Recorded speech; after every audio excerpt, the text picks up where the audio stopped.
আসসালামু আলাইকুম and hello everyone. Aspiring বাংলাদেশের নতুন ভিডিওতে সবাইকে স্বাগতম জানাচ্ছি। আমাদের যাত্রায় বিভিন্ন শিক্ষার্থীদের আমরা পেয়ে এসেছি এবং তাদের সাফল্য বিভিন্ন অর্জনের সম্মুখীন হয়েছি। তাদের সবার জন্য আমাদের শুভকামনা সবসময় থাকছে। তেমন একজন শিক্ষার্থী আজকে আমাদের ভিডিওতে আমন্ত্রিত। চট্টগ্রাম বিশ্ববিদ্যালয়ের পাবলিক অ্যাডমিনিস্ট্রেশন বিভাগে পড়ুয়া শিক্ষার্থী নাইমুদ্দিন ভাইয়াকে আমাদের ভিডিওতে স্বাগতম জানাচ্ছি। তিনি হচ্ছেন আইএলটিএস ব্যান্ড স্কোর গেইন করেছেন, দ্যাট ওয়াজ 7। সো ওয়েলকাম ভাইয়া ইন আওয়ার ভিডিও। আপনার এই যাত্রায় আমাদের সঙ্গে কিংবা আইএলটিএস প্রিপারেশন সব কিছু মিলিয়ে জার্নিটা কেমন ছিল? Was it really challenging? Thank you so much আজকে আমাকে এখানে ইনভাইট করার জন্যে। একদম শুরু থেকে যদি বলি, অ্যাসপায়ারিং বাংলাদেশের সাথে আমার যে জার্নিটা খুব ভালো ছিল। আমি আরেকটু স্পেসিফিকলি যদি বলি, আইএলটিএস তো প্রিপারেশন অনেকেই নেই, স্টুডেন্ট আছেন যারা কিনা এসএসসি পরীক্ষা দেবেন সামনে, বা অনেকে আছেন যারা এসএসসি পরীক্ষার পর প্রিপারেশন নেন, আবার অনেকে আছে এইচএসসি পরীক্ষার পর প্রিপারেশন নেই, আবার ইউনিভার্সিটি অর্থাৎ আন্ডার গ্রাজুয়েট কোর্স চলাকালীনও কিন্তু অনেকে প্রিপারেশন নিয়ে থাকেন। আবার এটাও সত্য যে একটা পোর্শন আছে যারা কিন্তু চাকরিজীবী আমার মতোই, মানে অর্থাৎ প্রফেশনাল কমিটমেন্টের সঙ্গে জড়িত, তারাও কিন্তু বিভিন্ন কারণে, সেটা ইংরেজি স্কিল তাদের একটা সার্টিফিকেশনের জন্য হোক কিংবা দেশের বাইরে যাওয়ার জন্য হোক আইএলটিএস করে থাকেন। বিশেষ করে যেটা দেখা গেছে যে যারা কিনা চাকরিজীবী তাদের ক্ষেত্রে কিন্তু আইএলটিএসের প্রিপারেশন নেওয়াটা একটু টাফ, এই কারণেই যে তাদেরকে একটা দিনের নির্দিষ্ট সময় অফিসে পার করতে হয়। এই কারণে আমার জন্য একটা চ্যালেঞ্জিং টাস্ক ছিল এটাই, যে আসলে আমি কীভাবে আমার প্রফেশনাল কমিটমেন্টের পাশাপাশি এই প্রিপারেশনটাকে আমি ঝাড়াই করে নেব। তো এখন যেটা দেখেছি, চট্টগ্রামে যারা আছেন, যারা অফিস করেন, তাদের জন্য একটা সুবিধা ছিল যারা অফিস করে এখানে আসতে পারতেন। আমার জন্য একটা বিশাল একটা চ্যালেঞ্জিং টাস্ক ছিল এটাই যে, মানে আমি যেহেতু চট্টগ্রামের বাইরে থাকি, আমার ওয়ার্ক স্টেশন চট্টগ্রামের বাইরে, আমাকে এখানে একটা টাইম ম্যানেজ করতে হতো যে আমি কীভাবে প্রিপারেশনটা নিব, কী করণীয়।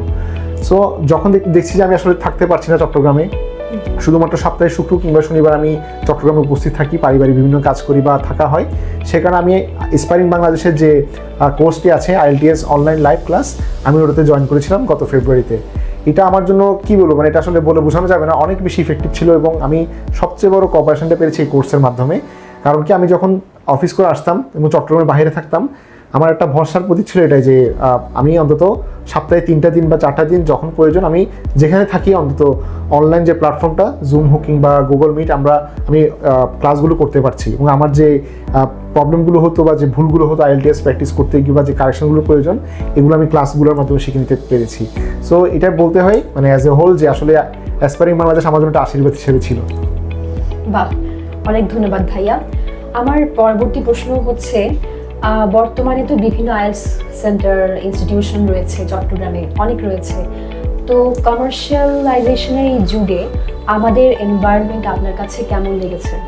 আচ্ছা, এটা সত্য যে যেহেতু এটা বন্দরনগরী চট্টগ্রাম, এই চট্টগ্রামে অনেক প্রতিষ্ঠান আছে এবং শিক্ষার্থীরা চাইলে যে কোনো প্রতিষ্ঠানে যেতে পারেন। তো আমি যখন আইএলটিএস প্রিপারেশনের জন্য একটা ভালো প্রতিষ্ঠান খুঁজছিলাম, যে যেখানে গেলে আমি আমার কাঙ্ক্ষিত যে একটা গাইডলাইন পাবো, সেটা বাছাই করার সময় অনেক কিছু মাথায় নিচ্ছিলাম। তার মধ্যে দুটো বিষয় ছিল, আমার গত বছরের অভিজ্ঞতা প্লাস আমি কি চাই। আমি একটু বলি যেটা নির্দিষ্ট করে, গত বছরে আমার প্ল্যান ছিল আইএলটিএস পরীক্ষায় বসার। আমি চট্টগ্রামে একটা পজিশনে গিয়েছিলাম। সো যেটা করতাম তখন ওখানে যে উইকলি গিয়ে আমি মক টেস্টগুলো দিতাম। মক টেস্ট দিয়ে এসে আমি পরবর্তী সপ্তাহে এসে আমার অ্যান্সার স্ক্রিপ্ট যেগুলো রাইটিং বা আমার যে টোটাল যে আমি যে স্ক্রিপ্টটা এটা দেখতাম। কিন্তু এখানে আমি একটা গ্যাপটা খুঁজে পেয়েছি যে আমি তো পরীক্ষা দিচ্ছি বা আমি আমার পারফরমেন্স দেখছি, কিন্তু আমার করণীয়টা কী বা আমি কী করতে পারি। এখন এই জিনিসটাতে আমার একটা গ্যাপ ছিল। ইন দ্য মিন টাইম আসলে এটা উপরওয়ালার তরফ থেকে একটা আশীর্বাদই বলা যায়, অ্যাসপায়ারিং বাংলাদেশের সাথে যাত্রা শুরু করে। সেক্ষেত্রে আমার যে একটা আশা আকাঙ্ক্ষা ছিল যে আমি আমার একটা ভালো গাইডলাইন পাবো, সেই আশায় এবং সেই লক্ষ্যে আমি অ্যাসপায়ারিং বাংলাদেশে প্রথম আসি। তো সেখানে আমার এক পরিচিত ভাই ছিলেন এবং তাছাড়াও আমার বাইরেরও দু একজন ফ্রেন্ড আমাকে অ্যাসপায়ারিং বাংলাদেশ সম্পর্কে রিকমেন্ডেশন দিয়েছিল, যে এখানে এলে আমি আমার কাঙ্ক্ষিত যে গাইডলাইন বা দিক নির্দেশনা সেটা পাবো, যার কারণে আমি অ্যাসপায়ারিং বাংলাদেশকে বেছে নিয়েছিলাম।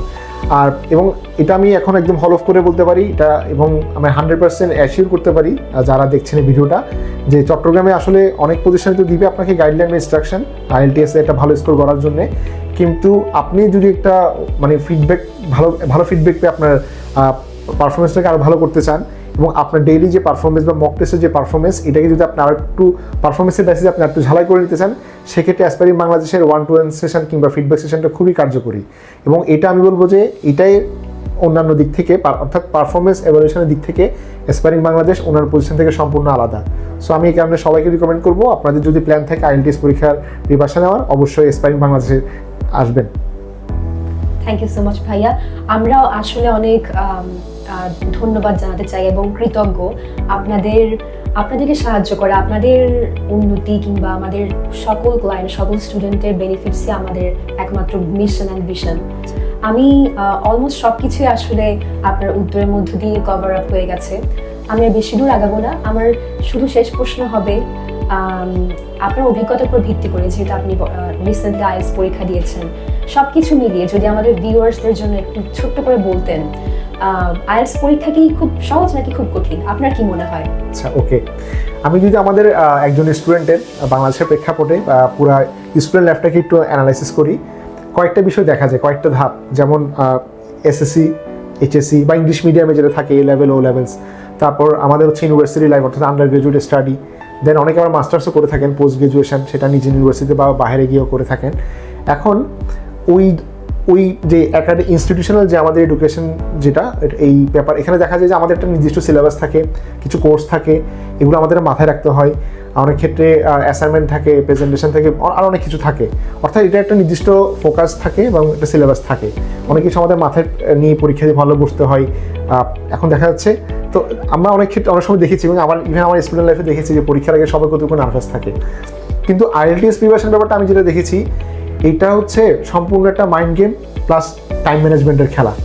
অর্থাৎ আপনাকে আপনার মেন্টাল স্ট্রেংথটা আপনাকে স্ট্রং রাখতে হবে এবং খুব কনফিডেন্ট থাকতে হবে, এবং এক্সাম হলে বা যখনই আপনি মক টেস্ট দিবেন আপনাকে টাইম ম্যানেজমেন্টের দিকে খুব খেয়াল রাখতে হবে। সো যেহেতু এখানে মগজের উপর খুব বেশি প্রেশার নেই, ব্রেনের উপর প্রেশার নেই, আই থিঙ্ক মাইন্ড গেমের সাথে নিজেকে অভ্যস্ত করা এবং টাইম ম্যানেজমেন্টটা খুব ইজি একটা কাজ। একটা এক্সাম্পল দিতে পারি, যেমন আমি যখন এক্সাম হলে বসছিলাম, ওই সময় মাথা অনেক এক্সপেকটেশন কাজ করছিল নিজের পারফরমেন্স, আমি কেমন করবো না করবো, যেহেতু মক টেস্টের পারফরমেন্স কিছুটা ভালো ছিল। এটা মানে যতই মক টেস্ট, একটা ব্যাপার খেয়াল করেছিলাম পরীক্ষা হলে, যে রিডিং যখন পরীক্ষা আমি দিচ্ছিলাম এবং আমার একটা জায়গায় একটু টাইম বেশি লাগছিল, আমি একটু নার্ভাস হয়ে গিয়েছিলাম কিছুটা। আমার তখনই আমার মক টেস্টের একটা মানে ইনসিডেন্ট মনে পড়ছিল যে হ্যাঁ, এই ধরনের সিচুয়েশন যখন আসবে তখন জাস্ট নিজের উপর কনফিডেন্ট থেকে যে সময়টুকু গেছে বাট যে সময়টুকু আমার বেঁচে আছে বা আছে অবশিষ্ট, ওটাকে কাজে লাগাতে হবে।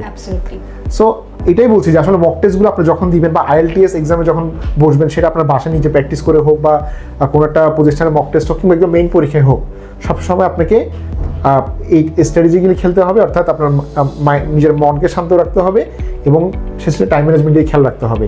এবং এটা একাডেমিক আমাদের যে স্টাডিগুলো ছিল, ওই অনার্স মাস্টার্স বা SSC HSC লেভেলে যেগুলো, তার তুলনায় অনেক বেশি ইজি। এটা জাস্ট একটা অভ্যস্ত এবং প্র্যাকটিসের ব্যাপার, এবং সেটা আপনারা নিয়মিত মক টেস্টের মাধ্যমে এবং যে কোনো স্টুডেন্ট সেটা মানে সে পারদর্শী হয়ে যাবে এই ক্ষেত্রে। অবশ্যই ভাইয়া, জিনিসটা আসলে এরকমই, practice is makes the man perfect, isn't it? এই জন্যই আমরা আমাদের শিক্ষার্থীদেরকে সবসময় মক টেস্ট দিতে উৎসাহিত করি এবং আমাদের সব রকম আয়োজন থাকে আমাদের স্টুডেন্টদের উদ্দেশ্যে। তো আমি আরেকটা বিষয় অ্যাড করতে চাই যদি সময় থাকে, সেটা হচ্ছে যে আমরা না অনেক ক্ষেত্রে সোশ্যাল মিডিয়ার উপর খুব একটু ডিপেন্ডেন্ট। যেমন বর্তমানে IELTS কে কেন্দ্র করে কিন্তু অনেক ফেসবুক গ্রুপ আছে। এখন এই ক্ষেত্রে আমি সবাইকে সাজেস্ট করবো যারা প্রিপারেশন নিচ্ছেন, যে অবভিয়াসলি হ্যাঁ, আপনি সোশ্যাল মিডিয়ায় দেখবেন বা ইউটিউবে অনেক কন্টেন্ট দেখবেন, কিন্তু অনেক সময় দেখবেন যে কিছু কমেন্টস আসে যে প্রশ্ন কঠিন হচ্ছে, পারা যাচ্ছে না, এখন অনেক টাফ, তারপর এরকম আবার গতকালের প্রশ্ন কঠিন হয়েছে, এখন মনে হয় আসলে মক টেস্ট দিয়ে লাভ হবে না, এই ধরনের কিছু নেগেটিভ কমেন্ট অনেকের কাছে আসবে। সো আমি যেটা আপনাদেরকে অনেস্টলি মানে সাজেস্ট করবো, যে সোশ্যাল মিডিয়া থেকে আপনি যত ঘাটাঘাটি কম করবেন তত আপনার জন্য ভালো। বিকজ আপনি যত বেশি কন্টেন্টগুলো দেখবেন, আপনার মাথায় প্রেশারগুলো আসবে, ইভেন পরীক্ষা হলেও আপনার মধ্যে একটা নেগেটিভ সেন্টিমেন্ট কাজ করবে। অর্থাৎ perspective to person to person কিছু কিন্তু পার্সপেক্টিভটা ভ্যারি করে। সো আপনারা এই জন্য জাস্ট প্রিপারেশন নেবেন, মাথা ঠান্ডা রাখবেন এবং আপনার যে লক্ষ্য সেদিকে এগিয়ে যাবেন, তাহলে আশা করি খুব বেশি প্রবলেম হবে না। অনেক সময় উপযোগী একটা মতামত দিয়েছেন ভাইয়া, অনেক ধন্যবাদ। এজন্যই হচ্ছে বিভিন্ন এক্সপেরিয়েন্স পার্সনদের কথা এজন্যই শুনতে হয়, কারণ আপনাদের অভিজ্ঞতার উপর ভিত্তি করে হচ্ছে আসলে নতুন যারা পরীক্ষা দিবে তারা জানতে পারবে, তাদের ভয় দূর হবে এবং একটা ভালো রেজাল্টও ইনশাআল্লাহ আসবে। অফকোর্স। বাকিটা হচ্ছে আমাদের দিক থেকে আমরা প্রচেষ্টা দিচ্ছি, আপনাদের দিক থেকে এফোর্ট আসবে, সব মিলিয়ে একটা পজিটিভ আউটকাম তো অবশ্যই পাবো আমরা। অনেক ধন্যবাদ ভাইয়া, আপনার সঙ্গে আজকে কথা বলে আমার খুব ভালো লাগলো। আমরা অনেক আনন্দিত আপনার রেজাল্টের জন্য এবং আপনার ভবিষ্যৎ জার্নি, ফিউচার এন্ডেভার সব কিছুর জন্য অনেক অনেক শুভকামনা ভাই। Thanks to expiring Bangladesh for inviting me today. And সবাইকে এটাই বলবো, আপনারা একদম নিশ্চিন্তে এক্সপায়ারিং বাংলাদেশে অ্যাডমিশন নিতে পারেন, কারণ এটি আপনাদের জন্য সবচেয়ে বেশি উপকারী হবে। Thank you. Thanks to our viewers also.